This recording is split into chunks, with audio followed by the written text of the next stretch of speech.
Okay guys, welcome back to the channel. So this has been a highly requested video and many of you guys have been asking me to do a video on this subject because there's many of you having this issue. And the issue is the BMW no crank, no start. This will apply to all the BMWs in the range that obviously use the CAS module and obviously have the key reader, not the actual physical key. So if you do have obviously your fob, then this video applies to you. Remember, you've got to have the BMW key fob. It will apply to all BMWs of the range. So let's get onto this video and I'm going to start explaining to you and helping you how to diagnose your BMWs no crank, no start easily, because this is a subject that many people end up running around like a headless chicken, not knowing where to look and how to solve this issue. So we're going to start here, and this is purely because when people get a no crank, no start, the first thing they go for is to jump start the car. Now, when people go to jump start the car, what they don't realize is how vulnerable these BMWs are to any kind of voltage surge onto them, which can literally damage the whole car and damage a lot of the modules. Now, this is the point you're meant to jump start the car from, but a lot of people decide, just go and get a set of jumper cables, pull it to the back of the battery in the boot. Little do they know that by doing that, you're going to end up damaging the DME, your CAS, and if you have an E70, E90 1 series is going to fry the FRM. I try and tell people all the time, do not jump start the car from the rear and do not use another car, because the other car does not and cannot control the voltage surge. The more they rev that car, the more they spin that alternator, the more power is going to be delivered to the car. There is no regulator to stop the amount of power that's being delivered. In turn, that's going to damage the modules the moment you go to click it to start it up. So you'll go to press the start button, the starter motor will go to engage. As soon as that engages, them jump leads have not come off the battery or not come off the terminals, which is then still delivering more voltage than it should to the car. Now, once the car is started, the alternator on these has basically a chip inside, which many of you guys know, which is a regulator, which will control the amount of voltage that the car needs to keep all the modules awake.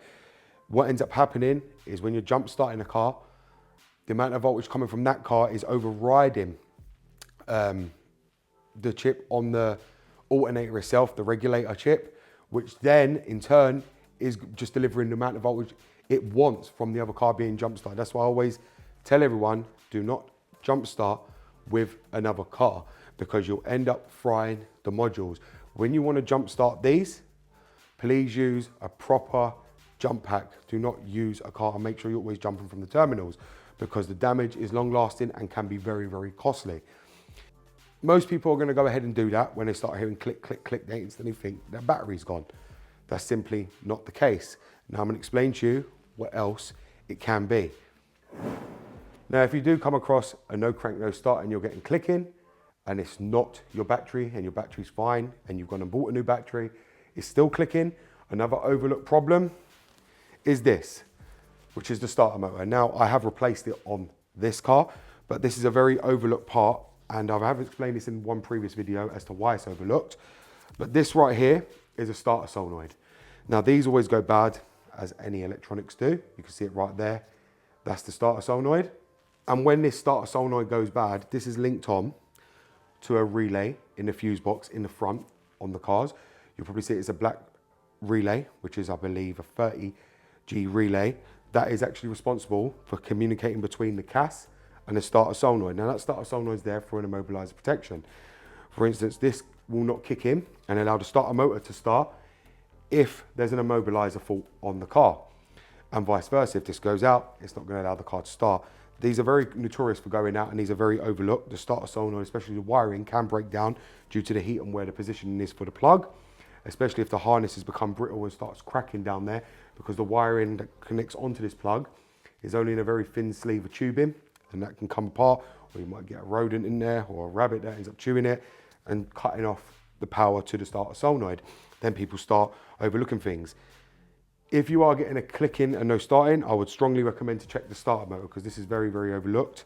You could have just replaced it and the starter solenoid could have gone bad. It's very, very common for that to happen. If your starter motor is fine and you do replace starter motor still clicking, then you want to check the relay, which is in the glove box area. You cannot miss it. There's only one. It's a big fat black relay, and it's a 30G relay. It sits in the fuse box there, and it gives power to this starter solenoid along to the CAS.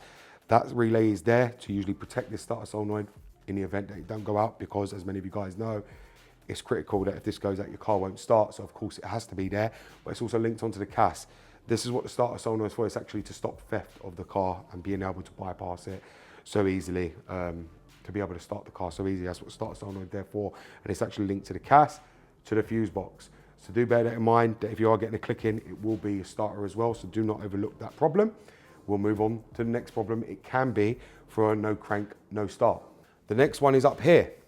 Now, many people overlook this, but it's a very common problem that the DMEs end up going out. The DMEs can end up getting water damage, causing your car to have a no crank, no start. It's very, very common, very overlooked problem on the BMWs, purely because water ends up getting inside, or they end up just getting condensated, which destroys the chips inside, destroys the whole ECU, which causes a no crank, no start.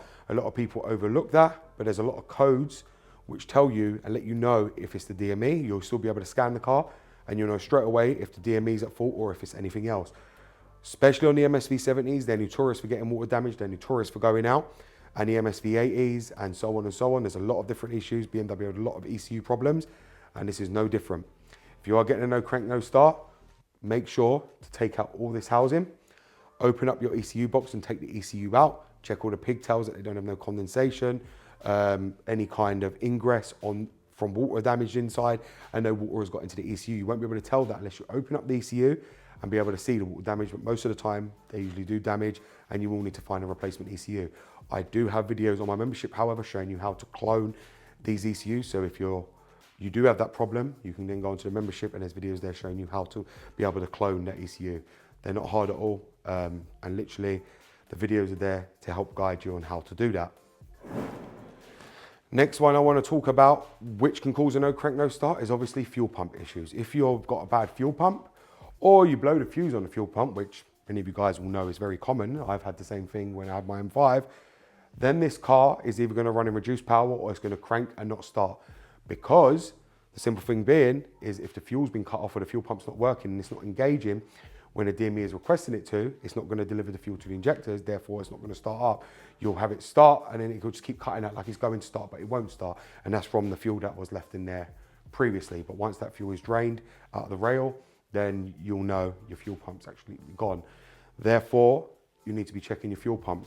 Easy diagnosis how to check your fuel pump is to get a scan tool and plug it up, and you can do a bi-directional control, which will let you activate the fuel pump to see if it's actually working. Secondly, on these BMWs mostly, you will be able to hear the fuel pump engaging when your key goes near it or when you first unlock the card. If you hear the fuel pump prime, which then means your fuel pump is fully working. If you don't hear that sound, it means your fuel pump is not working. Now the next one, the reason we are in here is because another one that will cause a no crank, no start is a bad key. If you have a bad key or a bad immobilizer chip inside, the car is definitely not going to crank and not start. And that's purely because the chip is needed to basically even put the ignition lights on and also to be able to start the car. If the chip is not activating this or it's not working, a lot of people end up dropping these keys, getting them through water, leaving them in their pocket, going through the washing machine. That's it. The chip is gone. It's not going to work. This links on with the CAS to be able to start the car. If the chip is not reading, you're not going to be able to start your car. That's why you see a lot of people running around with a skeleton key because they've damaged their main key. I do have videos, again, on the membership showing you how to make new keys if you do need to make a new one very, very easily. There's a lot of tools out there that can make them as well. It's just about knowing how to use the tool correctly to make your key without damaging or corrupting the files that's already on the module and losing all your data on the CAS module itself. But these can go bad along with the CAS module. There's many CAS modules that end up going bad, especially CAS 2. CAS 2 was notorious for going out, along with CAS 3. CAS 3 always seems to end up getting corrupted. A lot of people don't like them because BMW ended up upgrading them to stop thefts early on in the years because cars were getting stolen and vice versa through keyless entry, especially on the E90s, M3s, anything with comfort access, they were getting stolen. So BMW ended up upgrading them by S2P to a later version, which made them hard to actually be able to, you have to be able to downgrade them to then make a key. CAS 3 is a big problem. So you guys, if you do have a CAS free, they do go bad, they can go bad. And if the CAS does go bad, you'll simply know because the key won't allow it to be inserted. Because the moment this key is being inserted, there's a magnetic coil inside which reads and links onto the CAS. And if that coil, if you're seeing that your key was not press in and it's not holding the key in the fob reader, that means that your CAS is the big problem, because this is meant to be able to be inserted and be able to be taken in. And the CAS is meant to detect the magnetic coil inside the key, which then knows this is the correct key that links on with the CAS and the DME. If it doesn't do that, then you've got a problem. It's like if you put a wrong key in the ignition, it's going to give you a key symbol at the top where it's not reading the key properly. So do make sure if your key's not being taken in the key reader and it keeps ejecting it, or you just can't pull it in fully, then you've got a problem with your CAS itself. Next one on these is a battery. Now, the battery is critical for any BMW and all its modules. I tell people this all the time. If you have a cheap battery, please remove it. If you have just bought the car, please make sure to check your BMW to make sure there isn't a cheap battery fitted. Because a lot of the time people will fit a cheap battery from either a breaker's yard or just think they can bung in any kind of battery for these cars, and that's simply not the case. They think they can use like a small car's battery in these and it's going to be perfectly fine. It may be fine to start the car, but that's not enough power to actually run all the modules. Now, if you do get a no crank, no start, that's probably because the battery has been drained where the battery hasn't been registered. The battery isn't registered, the car doesn't know when to charge it and when not to charge it and how full it actually is from the get-go. And therefore, when you end up with a no crank, no start and you get no message on the dash telling you it's a battery, is because it hasn't been registered. You need to be able to register these batteries for you to ever get a warning on your dash saying to you it's either the battery's low voltage, so you know when to charge it, or there's a high or a battery drain somewhere on the car as well. A lot of people do not do that, and that's why they end up with a lot of problems.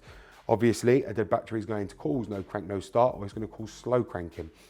Now, my best advice is to always make sure you get the proper batteries for a BMW. You see, I always use a Bosch one in these, always. And I've always used the same size in all my BMWs, purely because I know these batteries are reliable, sturdy, and they're going for a long, long time. Same thing I've got on my E60. I replaced it 2 years ago and it's still going strong to this day. And that's what I mean. It's all about getting the right battery, make sure you register it and make sure you code it.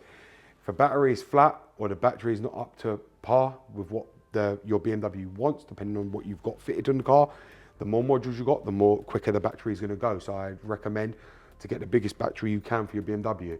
Do not buy the smallest battery if you've got TV modules in there, this module in there, DAB module, that module, you know, comfort seats, heated seats, ventilated seats. Do not buy a small battery. The more stuff you've got on a BMW, you're going to need to upgrade the AH all the time, the amperage of the battery. If you've got only a very basic car, then you don't need to have a big battery with for your BMW. But if you have a lot of modules, a lot of different things that activate, because many people like to have all the gimmicks on their car, which is fine, then you need to have a big battery to be able to compensate for all them electronics upon startup. Because when all them electronics wake up, and it's going to take a lot of surge from the battery, because you've got to remember, the moment you press the ignition on before the car turns over and the alternator's running and taking over, the battery is using all the power, and to wake the car up, it's going to take a lot of power from the battery. So make sure you have a big enough battery for your correct car. You'll know that by either using ISTA. BMW usually state what battery was fitted with the car when it left the factory. Just make sure to buy the same one that BMW put in from the factory, and you can see that on your VIN decoder as well if you need to check what battery your car come with from the factory, purely for that reason. Like I said, do not fit any other battery apart from the one that BMW recommend, or a higher one if you're feeling that the battery is draining too quick. But this is another overlooked problem. Why the car won't start? Purely because of the battery.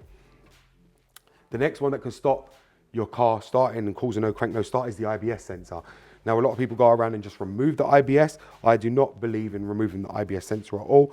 Obviously, the IBS sensor is there for a reason, to obviously protect the battery and to obviously protect power surges in the car. Not only is it there to protect power surges, it's actually there as well to make sure that the battery is charged optimally by the DME and by the alternator. The DME can then tell when the battery is fully charged and stop it charging, so the alternator don't end up damaging the battery and damaging the battery cells. When a lot of people end up removing that, what ends up happening is the alternator doesn't know when to stop charging the battery, and then it will just kill your battery and its cells. Then that's why a lot of people are going through so many batteries. I do know on older cars, the IBS sensor was a very common problem. Again, on 03 and 05 cars, a lot of people like to just bypass it or take it off. but that doesn't solve the issue in turn. That's why a lot of these people end up with central electronics failure, because they start messing with all the stuff on the car itself instead of repairing the problem. But the IBS sensor is critical, and if that does fail, it will cause a no crank, no start. But them no crank and no start is for a reason. A lot of people seem to think, oh, just unplug it so the car starts. But in turn, what you're actually doing is causing more damage to the car, and you're causing more damage to the battery. A lot of people are not aware of that. The IBS sensor is there for a reason. It's there as well. It acts as an intelligent battery device for the whole car, to monitor the electronics, to monitor if something's wrong. That's why you always get a high battery power drain message. It monitors everything. It's there to shut off all the electronics in the event that something is not shutting off in the car, to obviously stop a fire or to stop something completely drain the battery. It's there for a lot of reasons that people do not understand. So do not disconnect that IBS sensor. The IBS sensor will not be the problem. If there's a problem, it lies elsewhere. The IBS sensor is actually just relaying the message to you, letting you know there is a problem somewhere. But the IBS sensor is not causing the problem. So do be aware of that before you start removing it and taking it off. That is not the problem. That's stopping you from starting the car because there is a problem. Okay guys, so there you have it. I've now shown you all the things that can cause a no crank, no start on your BMW. And like I said, with BMWs, you really have to think out the box. The best tool you can actually use to find your no crank, no start problem is a scan tool, especially one with bi-directional controls, because you'll be able to test what the problem is. Now, like I said, you don't need ISTA anymore. There's scan tools out there like Launch Creator Elite, as I've shown many of you guys, that give the same codes as ISTA does, allows you to do most of the same stuff you can do, and you'll be able to see every fault code on that scan tool without the need of actually ISTA. You can just plug that up and be able to tell what's wrong with your car. Every BMW owner should have one of them, and if they, at some point they're going to need to buy one of them. Now, this is something that I believe should be in everyone's toolbox, purely because BMWs, they are finicky with their electricals, and if you don't understand them, you don't understand, so there's some people out there that go and do one thing and they forgot what they've disconnected, and then they run their head run rings, not knowing what they've done, thinking they've done something to the car by plugging something else in or doing a retrofit somewhere, because they forgot that they've disconnected something else. And that's why a scan tool is critical with these cars, because the scan tool will tell you, this is the problem, this is what's disconnected, and then you'll remember, oh yeah, I didn't think to put that back, and you'll know to go and put that back in the car will start. It's happened even many times to myself, where I've gone to do something, I've pulled out something, and I thought, oh God, the car ain't starting. Then I've realized it's because I've left it disconnected, I need to reconnect it, and then the car started. It's very, very simple to forget, and that's why a scan tool is critical in them times of need, especially when you've got a no crank, no start. It tells you immediately what it is. It will give you an A code if it's anything to do with the CAS or the starter solenoid, and therefore you'll know. And if it's anything to do with the DME, you'll get a load of codes for the DME where it's not receiving any signal, and therefore you'll be able to pinpoint exactly what the fault is. As I said to you, do not go removing the IBS, because the IBS is just relaying a message to you that there's a problem. When you disconnect that, if you do get a more serious problem, you will not know. And then all of a sudden, you get in your car, go to start, and next thing, something's on fire. That's what the IBS is there for, to protect all the circuits on the car and actually make sure everything's shutting down properly, making sure the battery charges correctly and it doesn't overcharge the battery. That's what the IBS is actually there for. And that's why you don't get messages on your dash as well, because the IBS is actually sending you their messages to the cluster, because the IBS relays all their messages back to the DME. The DME then relays back to the instrument cluster to give you the message of what's actually going on and based on the iDrive. So thank you very much for watching, guys, and I hope this video ends up helping many of you solve your BMW's no crank, no start. Thank you very much for watching. It's BMW Dr. Dean here, and goodbye.